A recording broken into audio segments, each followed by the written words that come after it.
Righead Distillery using Jesperson corn for their bourbon. I'm not sure if you knew that, Johnny. But folks right now are starting to, look at different things, different levers that are being pulled to resonate with the Oval Office, right? Danielle Smith's been all about this. Don't use oil and gas as a pawn and whatever, right?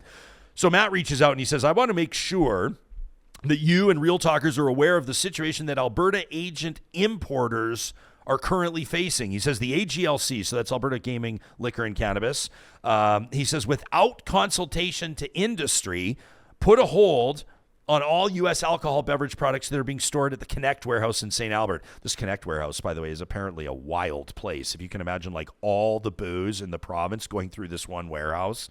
He says Alberta is a unique distribution model where agents own the inventory, not the provincial liquor monopolies. So, like, that's the case, like LCBO in Ontario, right, or SAQ, MBLL, like in Manitoba, SLGA, just east of us in Saskatchewan. He says, and the Atlantic jurisdictions. He says, we also own our inventory in BC, but the BC government made the right decision, says Matt, in allowing for existing inventory to sell through before stopping further importation and sale of the U.S. red state products. In other words, you can sell what you have, but you can't bring in more for now.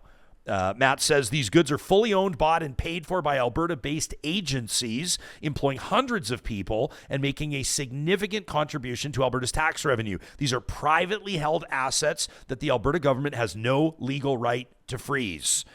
Matt says we've reached out multiple times to the minister in charge of Alberta Services and Red Tape Reduction. That's Dale Nally, by the way, says who oversees the AGLC with no response as of the time we're writing you, Ryan. He says our company and many industry agencies preparing to start legal action against the Alberta government to have inventory released for sale. If this is truly like economic war measures or economic wartime, then maybe the fact that somebody's got to sit on their Kentucky bourbon or their California wine, I look on the Real Talk live chat right now, and Dubious says, poor venture capitalists. Nobody feels sorry for people rich enough to buy all the liquor in Alberta. No one's winning in this tariff war. No one's winning. When Ford out in Ontario puts a 25% tariff on electricity, people in the States are hurting. When Donald Trump puts tariffs on our imports and exports, we're all hurting. I don't see how anyone's gaining from this. And go look at the stock markets. I mean, as a financial guy, Donald Trump sitting at home and watching the stock ticker and seeing the NASDAQ down, the S&P down, Tesla down, and seeing everything down.